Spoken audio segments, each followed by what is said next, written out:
Hi, Tyler. Hey, Bob. How you doing? Good. How you doing?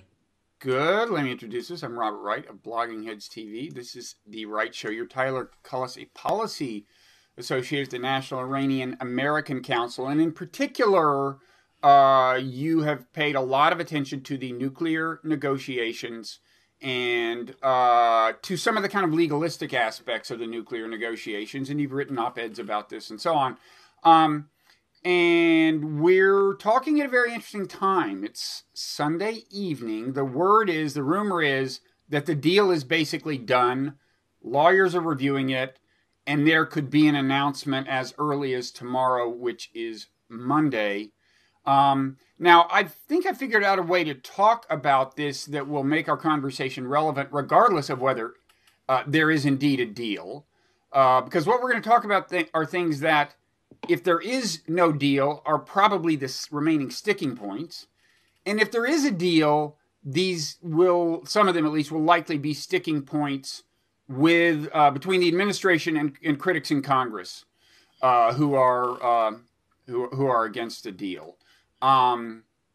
So the first of these that I wanted to talk about is an issue that's arisen all of a sudden lately. I had heard nothing about it, but the issue has to do with a UN Security Council imposed, I guess, arms embargo against Iran that dates back years, that I think forbids sending arms to Iran or buying arms from Iran. Both of those things, I believe.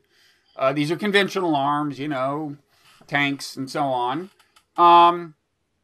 Critics of the deal, hawks, are saying, wait a second, Iran is at the last minute asking that this be lifted as well as the sanctions we had expected to be listed. I think that is not Iran's view, that they're raising this at the last minute. How is Iran viewing this issue? So, from Iran's perspective, this was resolved back in November 2013. If you look at the text of the Joint Plan of Action... And the Joint Plan of Action, we should say, was one in kind of a series of formal agreements that were still sketchy. They were the outlines of a deal, but they weren't a deal. We still, as you and I speak, we don't have a deal per se, but they were formal outlines, and this was, I guess, maybe the first of those. And what did that say? The Joint Plan of Action established the principles on which the negotiations would be built. And one of those principles was that a comprehensive solution would produce the comprehensive lifting of all UN Security Council resolutions. And as part of those Security Council resolutions, you had a conventional weapons embargo, you had restrictions on Iran's use of ballistic missiles, and the like. So from Iran's perspective, the question wasn't whether the arms embargo and the restrictions on ballistic missiles would be lifted. It was a question of when. And that was something that we're going to talk about in the negotiation. So you're saying that the text already says, even in the outline form, comprehensive listing of all UN, what's the wording? All UN Security Council sanctions. Okay. And you're saying any reasonable interpretation includes the arms embargo under an embargo is a sanction. So how did this become an issue? The people on the other side sound like they sincerely believe that this is a new demand from Iran, as opposed to something that Iran, in your view, rightly thought it could take for granted. How did this... Do you have any insight into the exact... Well, I think one of the problems is that there's a real divide between the negotiators and the reporters these days in Vienna. So reporters have to predict what's happening inside the negotiations, and they knew the arms embargo was an issue, and they assumed it was a question of whether the arms embargo would be lifted, not a question of when. But I think the question of when was really at the heart of the issue, and people have just confused those two. In ways that I think are... But I guess I'm puzzled by, and this is I think it's starting to seem to me like this is going to be, if there is a deal, this is going to be one of the main criticisms from critics of the deal, along with the general sellout and theme and some other specifics. But, so it is important. And one question I have is why weren't critics harping on this earlier? Maybe I missed it, but it wasn't such a big talking point. I think it's also part of the White House's fault. So if you actually look at the April 2nd joint statement, the agreed text between the parties, this is the interim framework of the deal for which the last 3 months of negotiations have tried to resolve, in really dig into the details. If you actually look at that text, they say there'll be a new Security Council resolution that will incorporate certain restrictive measures, the arms embargo, for a mutually agreed period of time. So it's going to be lifted at some point. The White House put out a fact sheet, and it said, look, the conventional arms embargo will remain in place, restrictions on ballistic missiles. It elided the fact that it will be for a mutually agreed period of time. It would be lifted at some point. And the fact of the matter is most people read the White House fact sheet, and a lot of people didn't read the joint statement. So this was the the more recent joint statement than the first one, more recent than the first one you cited? Yeah, so this is April 2nd, 2015, for which the White House then put out a more detailed fact sheet trying to dig into the details of what had been. Well, I remember this was, there was right away an issue when, there was this. The thing about this is the text of the actual agreement was not initially disclosed, right, publicly, as I recall. And so the Iranians had their version of it. In fact, I'm not sure there was a text even. I mean, they had an agreement and both sides were taking very careful notes or something. And then both sides put out their interpretations, or was there an actual text? So all there was a joint statement that the EU's... Okay, so you're referring to what the EU put out as... EU and Iran, what Zarif and Mogherini had read in public. That was the joint statement. White House then really quickly put out a fact sheet. And if you remember, Zarif put out a tweet right after saying, really, disparaging the U.S. fact sheet. Right. I'm saying, I don't want to engage in spin. I'm looking for an agreement. And, part of the problem in putting out a fact sheet the way the White House did is that when you're in a negotiation, you pretend as if every concession was the other side's and you conceded nothing. Right. It makes it hard for you to justify concessions later on in the day. And that's part of the problem you're having with the arms embargo, is that this was always contemplated for the past 18 months. But the White House elided the fact 3 months ago to put it in that fact sheet. Everybody got confused, and now it looks as if the White House conceded on an issue in the last week when it had conceded on it 18 months earlier. Okay. So the EU-Iranian statement of April, which surely had the U.S.'s sign-off, right? It's not like we hadn't read that. So that said what exactly? It said the arms embargo shall remain in place for a mutually agreed upon time or something? So it didn't say the arms embargo explicitly. It said certain restrictive measures, which it's going to mean the arms embargo and other things. But certain restrictive measures would be in place for a mutually agreed period of time. I see. Okay. Yeah. So this, one way or another, we think, according to rumors we're hearing, has been resolved.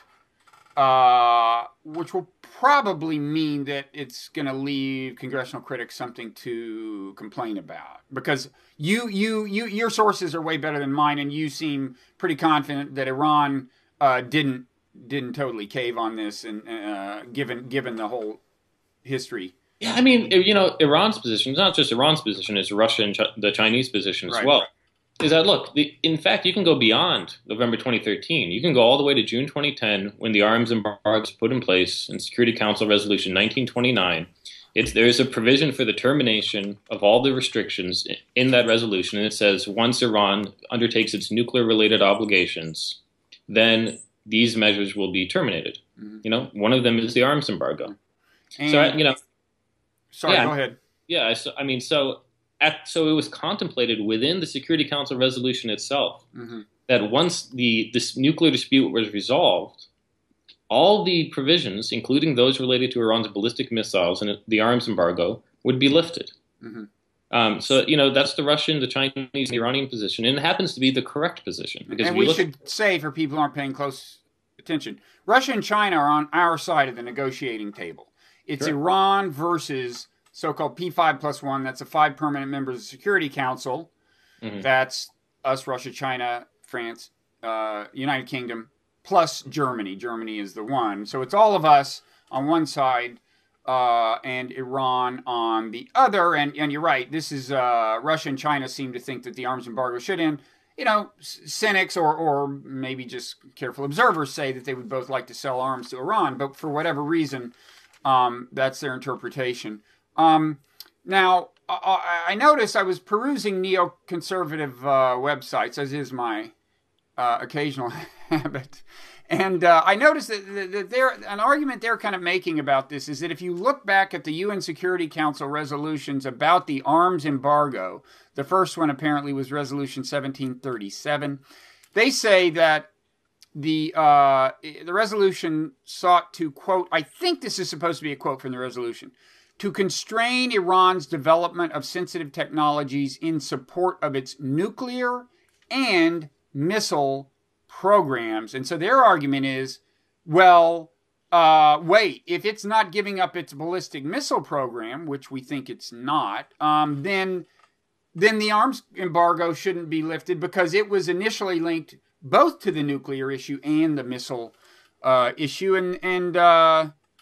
Well, anyway, have you run into this argument? I've seen Elliot Abrams make this argument. Right, Fortunately, right. I feel like he's unfamiliar with the resolution because the arms embargo was imposed in 1929, not 1737. What 1737 imposed was restrictions on Iran being able to import or export certain technologies related to nuclear weapons that also had conventional use. So, for instance, related to ballistic missile technologies. Okay. But the whole purpose of it was technologies that could be used for Iran's nuclear weapons program, including ballistic missiles that were capable of delivering a nuclear weapon. But ignoring all of that, the predicate to the council needs a legal predicate to take an action. The predicate to the council's action was that Iran's nuclear program constituted a threat to the peace. Not that Iran's ballistic missile program, not that Iran's conventional arms posed a threat to the peace, but that Iran's nuclear program posed a threat to the peace.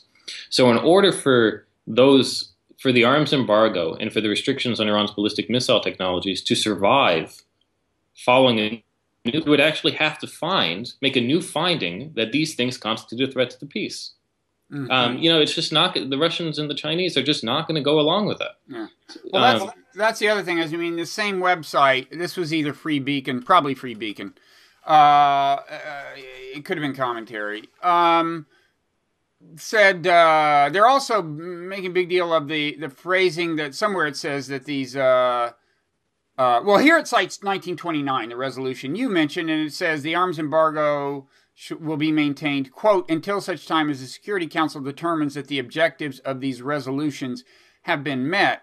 Now there it seems to me they're on inherently shaky ground, because if the deal goes through, the Security Council will affirm that the objectives have been met, because this deal is going to have to be ratified by the whole Security Council with all 5 permanent members on board, right? Because a lot of the sanctions against Iran are Security Council sanctions. So the UN Security Council is going to have to buy into this deal, right? Or do I have that wrong?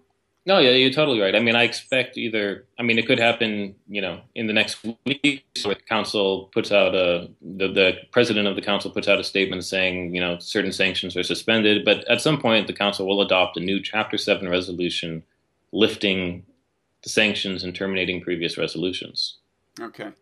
Now, one other big late sticking point or negotiating point that may be controversial with American critics of the deal, depending on how it was resolved at the negotiations, is the question of inspections access to Iranian military bases. Iran is, we know, going to accept off-site, inspections in places other than their declared nuclear sites where they're doing processing and so on, right? That's entailed in their signing on to what's called the additional protocol of the nuclear non-proliferation regime, which not all members have signed on to, but which Iran is going to agree to, we think. But the question arose that the Supreme Leader Khamenei was making noises about how they will never be allowed to inspect military bases or whatever, and this became, understandably, a sticking point. If off-site inspections are going to have a lot of meaning, you would think, it would be nice to be able to look wherever valid suspicions point you, right? Correct. I think this issue has been resolved to some extent. Iran has always signaled that it was willing to provisionally accept the AP. It did the additional protocol, yeah. The additional protocol, it did provisionally accept it back in October 2003 through 2005. It will do so again under a deal. And it will do so with something of a plus, because under the AP, it becomes difficult to resolve disputes in which the IAEA feels that it needs to investigate a certain site, could be located on a military base, and the state refuses or rejects that application to do so. There's not a really set procedure for how to resolve those kind of disputes. This nuclear deal will involve a procedure. You're going to have a panel set up to resolve disputes of this kind. And I think Iran's concern used to be that this would be used for the U.S. and other parties to go into all of its military sites and to investigate all kinds of manners of things, the way you saw in Iraq back in the 1990s, where this actually happened to be the case. So Iran's fears are not entirely unfounded, but I think they've found mutually, a good solution to the issue. So there will be some kind of panel set up whose composition, I guess, will be important. So the deal, you think, will not really get into the question of military bases per se. It will say they're doing the additional protocol, which means off-site inspections, and then it will specify how some panel is set up to resolve any disputes between Iran and the International Atomic Energy Agency. Yes, so you'll have managed access into sites that the IAEA suspects could be involved in Iran's nuclear program. Mm-hmm. I think the benefit of the deal, though, and I think a lot of critics miss this point, is that the U.S. will be inspecting at all stages of the nuclear fuel cycle, including the uranium that gets shipped up to Iran's enrichment facilities and is used there. No other state has that kind of is under such an inspection regime. So even if Iran was operating a site that was not declared to the IAEA, you would know about it. Yeah. Because we are looking at every other process in the nuclear fuel cycle. Yeah, there's been some criticism that some of the significant restrictions expire within a 10 to 15 year framework. But actually on the uranium front, I think for 25 years or something, all uranium extraction from their mines will be monitored, right? That's correct, yes. That's the longest part of the entire agreement. And then what's the stuff that expires within the 10 to 15 framework? Certain limits on how much they can enrich and so on. But of course, it will enduringly be deemed a violation of the Non-Proliferation Treaty if they actually start building a weapon, right? It's not like the agreement says, sure, after 10 or 15 years you can build a weapon, right? Yeah, that's totally correct. We should also mention that Iran hasn't negotiated for 18 months and tried to, manage its reputation on the international stage only for the day after a deal to go, seeking a nuclear weapon and damaging its reputation at the same time. They're doing a lot of reputational management right now. And we should, take into consideration that fact. Yeah. Well, they've certainly, so far as we can tell, they've complied with, over the last, couple of years since the joint, the initial joint plan of action was signed. Nobody's claiming, I think, that they have violated any of the terms of that. So then another big issue was timing of sanctions relief. The criticism among critics of the deal was, Iran said all sanctions must be relieved up front immediately. Critics, various people said, wait a second, we have to ensure compliance before all sanctions are relieved. And I gather the resolution of that is some sort of so-called snapback mechanism where even when you relieve the sanctions up front, built into things like a Security Council resolution, I guess, would be a provision that if certain violations occur, the sanctions will automatically be reimposed. Is that the gist of the resolution, or is there more or less? Yeah, I think this is one of the unknowns. I don't know what kind of procedure they've set up to ensure that there's unity maintained between the permanent five on the Security Council. Because Russia and the Chinese are starkly opposed to the idea of any snapback sanctions being put in place, at least at the Security Council, where they have a say. So I don't know what kind of procedure they've set up to enable that to happen. I think it was partially a mistake for the White House to use the language of snapback in this manner. But we'll be able to take a look in a couple of days at what kind of thing they did. but no one I've seen has clear details on what's been agreed to. But it does seem like, on the one hand, Iran is going to politically, I think, need to be able to say to its people, look, we got the sanctions relief up front as we promised. In the U.S., Obama is going to need to be able to say, don't worry, if compliance isn't ongoing, sanctions relief will not endure.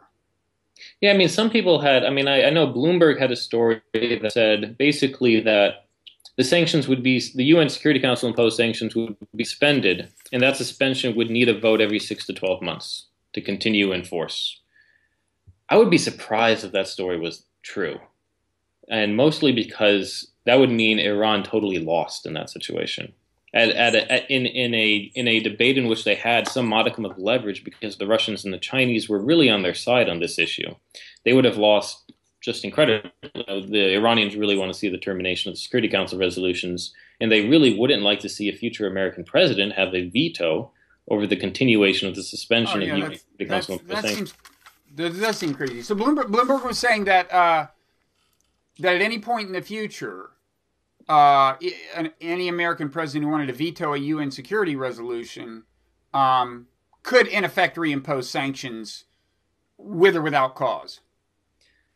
That's the way it was reported. The only thing I could see the missing thread to make sense of that story is that the dispute resolution panel would actually have a say. So a veto by the P5 in this instance would only be triggered if the dispute resolution panel found Iran to be in material breach of the agreement. And that finding of material breach would then allow the P5 to veto the continuation of the suspension of Security Council imposed sanctions. But that's all my theory. That's also the way I see all of that making sense. Okay. And we should say that we've been talking about the UN sanctions. A lot of the sanctions are imposed by the U.S. unilaterally, and that's a different kettle of fish. And then I think beyond that, there are European Union sanctions, right? I mean, those are the three basic categories of sanctions against Iran. Yeah, I mean, if you really want to hurt Iran, you need to maintain unity, not necessarily between the P5, but between the United States and Europeans. And that's because Iran really wants access to markets in the U.S. and Europe. It really wants German tech. It doesn't want to rely on Chinese goods any longer. So if you were looking 5, 6, 7 years down the road to hurt the Iranians because Iran was in breach of the agreement, you would do so by maintaining unity between the U.S. and the Europeans so that you could snap back sanctions at a moment's notice, and there you can cause Iran some real pain. Right. Whereas if the Europeans remain satisfied with Iran's compliance and their sanctions are lifted, and the UN sanctions are lifted, then the U.S. its power is, I guess, significantly reduced. Because for one thing, then the U.S. is absorbing all the cost of the sanctions, pretty much. Yeah. And the European countries and other countries are enjoying the benefits of the relaxed sanctions. So that's not the best place to be. Plus, just the overall impact of the sanctions on Iran would be greatly reduced, I guess. Yeah, I mean, the U.S. always has, I mean, to use the word, but kind of the nuclear option here. I mean, the U.S.'s advantage in imposing sanctions is that we're the place, most transactions conducted internationally are in dollars. Right, and you want to clear in dollars, you come to New York. So if you're a bank, you need access to the U.S. financial system. If you're a bank anywhere in the world, you need that kind of access.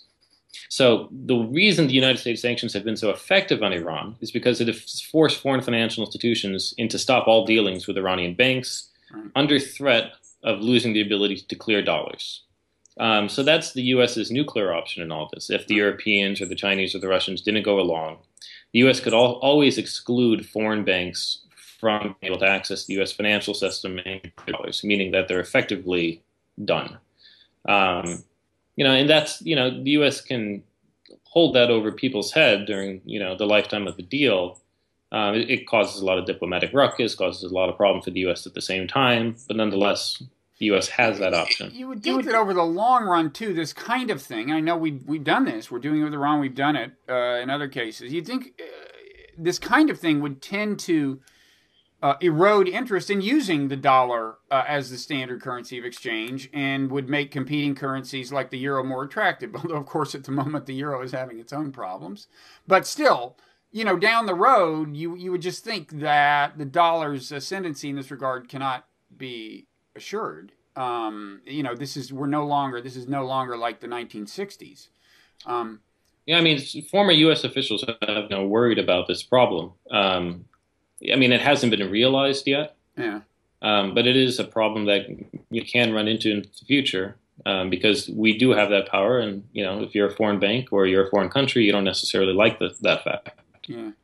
Okay. I have a kind of a final kind of issue to raise. It's about this question of, I guess what Iran's options would be if things. Well, it's kind of about how much negotiating leverage we have. I think one thing people don't understand. One thing you're going to hear in the future is, in the next few days, if there is a deal, is that this was a bad deal, and Obama could have gotten a much better deal. And I think that question has a lot of dimensions. I guess maybe a lot of people who are saying that just mean that if we could have really credibly threatened military action, we could have scared them more or something. That may be true. Although I think one reason we couldn't very credibly threaten it, we did threaten it, but one reason we couldn't very credibly threaten it is because it would be crazy to do, right? Most people in the U.S. national security establishment are not enthusiastic about that option. Moreover, if you really wanted to stop them, I think most people think to bomb their nuclear site or whatever, any kind of bombing endeavor would only ensure that they became determined to actually build a bomb, and in the long run you couldn't stop it with anything short of an actual ground invasion and occupation. I think that's pretty widely agreed upon. But I think also, people, without giving it much thought, they think, look, Iran, they're in the doghouse, and they don't have the right to build a nuclear weapon. And we, so that gives us a lot of leverage because under international law, they don't have the right to build a nuclear weapon. And that's actually true, but it's only true because they have chosen to be in a part of the Nuclear Non-Proliferation Treaty. And the treaty gives them the option of leaving at any moment, with 6 months' notice. Mm-hmm. And at that point, it seems to me, if they did that, they would have essentially the status under international law that India, Israel, and Pakistan have, which is that they're not party to the Nuclear Non-Proliferation Treaty, and they built nuclear weapons. And nobody's actually saying that's a violation of international law or warrants sanctions or anything else, because it isn't a violation of international law. If you're not part of the treaty, you are not legally obliged to refrain from building a nuclear weapon, and the treaty gives you the right to leave the treaty, which Iran could do. Now, maybe this is a hypothetical point because I don't really think Iran is dying to build a bomb, but that's right? As a matter of law, is that essentially correct? It's correct up until the point that the Security Council imposes a resolution stating otherwise. Right. Because the Security Council is the be-all, end-all. It's like the Supreme Court. The law in the United States. Yeah. The law in the United States is what the Supreme Court says it is. And the law, international law, in addition to being a lot of other things, is ultimately what the Security Council says it is. The Security Council, like the Supreme Court, has to find justification in its constitution, which in the case of the UN is the UN Charter. Mm-hmm. But we know how flexible these arguments could be. So if you're right, if the Security Council says that for some reason Iran's pursuit of a nuclear weapon, unlike India's, Pakistan's, and Israel's, is a violation of international law, if they could somehow find a way to make that argument, that would be the case, technically speaking, right? Yeah, that's correct. I think Iran would become more like a North Korea. North Korea is a case of a country that did leave the NPT, mm-hmm. And yet the Security Council made findings finding, North Korea to be in violation of international law by the mere fact of a Security Council resolution. Do you know what didn't it have to come up with a slightly more sophisticated rationale than because we said so? That's questionable. All the Security Council has to do is make a finding that X constitutes a threat to the peace. To international peace and security, I think is the term in the charter, right? Exactly. That's a finding that they need to make. Now, I should add, in one case, all the Iran resolutions, they never made that finding. And that's the only case in which the Council has failed to make a finding and never corrected its mistake later on. So this is another reason why Iran is so disturbed by the Security Council has acted in regards to it, because they see it as a violation. The way the Security Council justifies it is that by the mere fact of acting under Chapter 7, we made an implicit finding. So the Security Council has enormous maneuverability. But so far, what the UN Security Council sanctions are explicitly tied to is Iran's obligations by virtue of being a party to the Non-Proliferation Treaty, right? The existing sanctions are not about some abstract claim about, as you said, international peace and security, but they're very much tied to the sanction, the NPT. Yeah, so you see a lot of language in the preamble talking about the NPT and talking about the need for all states to be cognizant of their responsibilities in the NPT, talking in this case of Iran. Right. So, and the other thing I guess I'd say is, for the Security Council to say, we've decided now that there's a broader threat to international peace and security posed by an Iranian nuclear program, and so we want to do X, Y, and Z. That would require Russia and China to sign on. And if this deal falls apart because of U.S., what Russia and China perceive as U.S. intransigence, they're probably not going to be very likely to do that, I would think, Russia and China. Or on the other hand, is it the case that the existing sanctions, UN sanctions against Iran, would remain in place, barring a whole new Security Council resolution that would require the U.S. to sign on to? This is getting pretty complicated, but... Yeah, this is the problem with council resolutions, is that there's a reverse veto. So once you have a council resolution stating sanctions against Iran, for instance, in order to lift them, you need the unanimity of the Permanent Five as well. And this is part of the reason why the Russians and Chinese were a little disturbed by the American position over the arms embargo issue. Because, from their position, we already agreed to this as part of 1929. There's a termination provision in effect. We know what needs to be done in order to terminate these sanctions. And yet you're holding this up by the mere fact that you have a reverse veto over how this process is operated. Yeah. And I think that's why a lot of people were disturbed on the Russian side over this. Yeah. Okay. Well, so I guess, maybe we can leave it more or less there. I think most of our discussion is going to be relevant regardless of whether, as we anticipate, a deal is about to be announced, because I think if there isn't a deal, we have definitely touched upon some of the reasons there isn't one. Anything else you want to say about the state of things? No, I think we're going to see an announcement tomorrow. That's what I would expect. As we talked about, and by that we mean Monday, because we're taping this Sunday night. Yeah, the lawyers are looking over the text. We'll see how long they take to look over how really, closely they're scrubbing it. But, I would expect an announcement at some point Monday afternoon or so. Yeah. Okay. Well, we'll see. Things will get interesting then, because Congress will have 60 days to make trouble, right? Yeah. And then there's that whole politics of it. The current thinking is that, given the current seeming state of politics, Congress is unlikely to successfully disrupt an agreement, because I guess it would take a veto-proof majority, which means there would have to be a lot of Democratic defections. Mm-hmm. But, we'll see. The other side ain't giving up within the next 60 days, I should. Yeah, what I'm hopeful for is the president has a pretty big platform. Yeah. And he's going to be able to use that starting, hopefully, Monday afternoon when there's a deal. On the other hand, there's, at last count, 194 presidential candidates on the Republican side, however many there are now. Mm. And they're getting a lot of media attention. And they're going to talk about this relentlessly. And they're all going to agree with each other. Well, okay. Pretty much at least. All right. Well, thanks a lot, Tyler. We'll see what happens. Yeah, thanks for having me. Okay.